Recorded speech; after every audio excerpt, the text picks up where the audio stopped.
This year has been frightening enough before we even get to the horror movies. Politics, the Game of Thrones finale, the whole Area 51 thing, there has been all sorts making the real world one of terrifying possibilities. But film still manages to come out on top for the most part, which is no easy feat. And really, we've had a ton of smaller features with gripping, intense moments from the horror genre in particular, with enough pants-sweating scares to fill a swimming pool. Horror just keeps on growing and surprising us, proving time and time again there is now so much movies can do to scare us that we should never quite know what to expect. Whether they're slow burn chills, sudden jump scares, or terrifying revelations, these are the moments you'll be remembering for years to come. I am the terrifying Ash from What Culture, and these are the 10 scariest movie moments of 2019.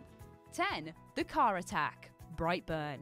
The subverted story of Superman's origin, transforming him into a villain, provided a real mixed bag when it came to cinemas this year. But when it got going, oh boy did it get going. When Brandon hits puberty and becomes a menace to society, as all children do, his alien powers provide a wealth of other problems for the world to deal with. This is mostly murder, but there's some excellently tense, silent appearances in places he shouldn't be that send shivers down the spine. The most lasting, terrifying moment of the movie, however, has to come from Brandon's attack on his own uncle, following him in a car chase that ends particularly badly for his mere mortal family. Lifting the car into the air and smashing it on the ground, his uncle's face is broken in two, which Brandon then dips his fingers into to go finger painting on the pavement.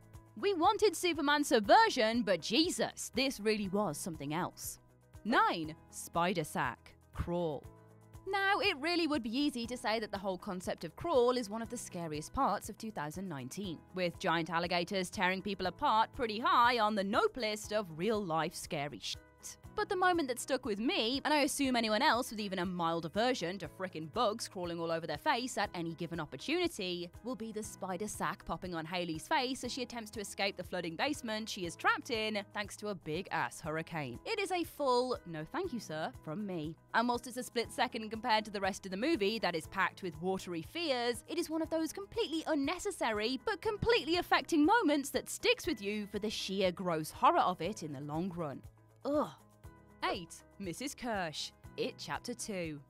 By all accounts, the second chapter of It wasn't as well put together as the first installment, but was considerably scarier in exchange. This time it focused on the adult versions of the characters, where the first offered spotlight to the kids. It sees each character facing up to their own fears, and in turn dealing with what Pennywise throws at them. Despite not being one of the bona fide leads, Beverly gets the worst of the scares both in the books and in the movie. The bloody bathroom is one of the more intense moments in Chapter 1, though isn't necessarily scary. Bev's big scare in Chapter 2, though, more than makes up for that. This comes through Mrs. Kirsch, a kindly old woman who invites Beverly in, though things quickly take a turn for the, gross. The elderly woman undresses and begins to chase Bev, before morphing into an unholy evil, as it's revealed Mrs. Kirsch was it the whole time. There's many other moments that could have stolen the show here, but Mrs. Kirsch's was one of the most scarring. 7.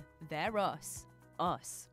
Get Out was very much a lonely movie, with Chris completely isolated and therefore a vulnerable target. Us, though, centres around a family unit, and whilst it still conjures up that feeling of the wall caving in, it does so in a completely different way to Get Out. Not so much a movie of huge scares, there's instead one central terror running through Us. And that is the fact the home invaders look exactly like their victims. The first reveal of this is one of the most lasting moments of the movie, with their familiar yet unfamiliar uncanniness serving as wonderfully unnerving. And then, Red begins to speak. It's the sort of thing which might have lost its sting early on in a weaker story, especially as the trailers give away that much. But it is handled so well here, it's the gift that keeps on giving. Really, it's the type of scare which stays with you long after the credits roll. 6. Electric Room. Climax.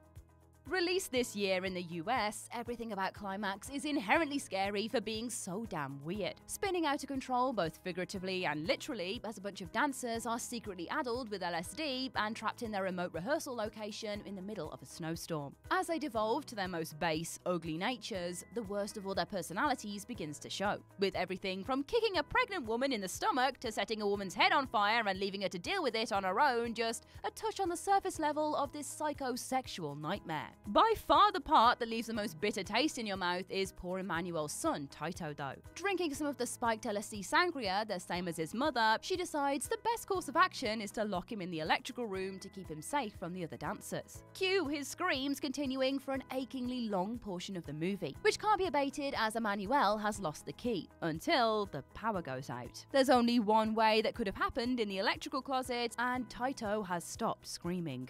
5. Thejangly Man. Scary stories to tell in the dark. While Scary Stories to Tell in the Dark relies a little too heavily on jump scares and has a few parts that just breeze on by, there are a few moments which show just how much potential it really had. Being a little bit more brutal with parts that didn't work and stitching together the parts which did more masterfully could have seen Scary Stories become the horror flick of the year. But hey, speaking of being brutal and stitching things together, Thejangly Man was the standout part of Scary Stories and has earned his spot here, serving to taunt viewers with the quality the movie was actually capable of, as well as his creepy, disjointed self. A pseudo-Frankenstein story, Thejangly Man was a decomposing corpse, one who stitched up any wounds in his decaying body with other people's skin. It is a horrific tale, one based on trying to combine all the novel's original artwork together and the scariest, most disgusting moments Scary Stories had to offer. 4. Dog's Blood. Ma. Horror movies aren't often character vehicles, but that is exactly what Ma was for Octavia Spencer. Centered around a lonely woman who lets a bunch of teenagers host a house party over at her place, things quickly unravel in this psychological thriller. In terms of set pieces, there were quite a few deaths and attacks in Ma which scored high on the scare-o-meter, even if there were too many lulls in between. Killing Ben with the dog's blood, though, was definitely the worst, and certainly not one for the squeamish. In terms of movie deaths, it feels truly unique, which apparently is exactly what the movie makers were going for. Ma injects the unconscious Ben with dog's blood, knowing that his body will reject it and ultimately kill him from the inside out. Eesh. 3. Bradley's death. Dr. Sleep. The gory murder of Jacob Tremblay's Bradley is one of the most potent images from Dr. Sleep, providing for a truly scary divergence from what feels like an eerie, psychological exploration around the edges. Unusually for a horror, the film decides to pan away from the action whilst this goes down. But the blood-curdling screams, blood splatter, and frantic shadows are somehow even worse. Bradley is a pretty minor role, so the casting of a relatively big star like Tremblay didn't seem to quite fit. However, with the level of abject terror he sells as he's held down to have his guts ripped out, you can see where the studio felt they needed a proven talent. Even though you can't actually see it, the whole thing is still massively uncomfortable to experience. Though it's probably worse for those with The Shining than it was for us. Even the cast were taken aback by the veracity of his screams when filming, and it shows in the final product. 2. The Ferryman's Coins. Annabelle Comes Home.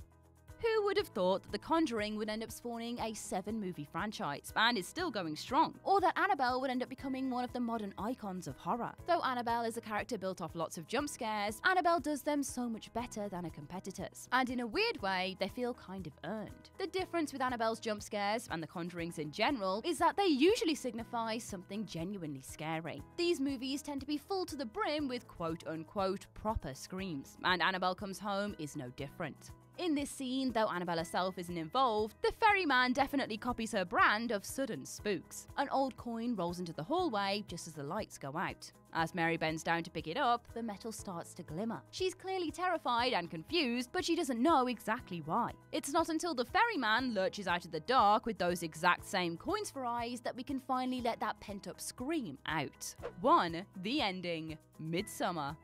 Midsummer ends with the twisted cult succeeding their quest, the central character succumbing to their might, and a horrific sacrifice offered up in the honor of the unholy. Stripped back to its bare plot points, there's a lot of parallels you might draw to writer-director Ari Aster's previous movie, Hereditary. The devil, as they say, is in the details though, and Midsummer ends in a less frenetic fashion, leaving more room for the abject suffering to unfold. Where Hereditary leaves you in suspense, wondering exactly what's going on as much as what will happen, Midsummer lays it all out for you in the starkest of terms. The cult have won. The temple will burn, the bodies, living and dead, will burn with it. The fierce flickers of the flames, the ritualistic shrieks from the cult members, Danny's breakdown, which melts away into a zen-like purity. Midsummer was already white-knuckle intense. But it certainly saved the best for last here. This is a final scene which will stay with audiences for a long time. It wasn't a sudden, shocking thing which gave you a jolt of fear. This was deeply, truly frightening. And that's our list. What was the most terrifying moment of the year for you? Share your thoughts in the comment section below. I've been Ash, and this has been What Culture. Don't forget to like, share, subscribe, and come back again soon for some more spine-tingling horror content. Thanks for watching.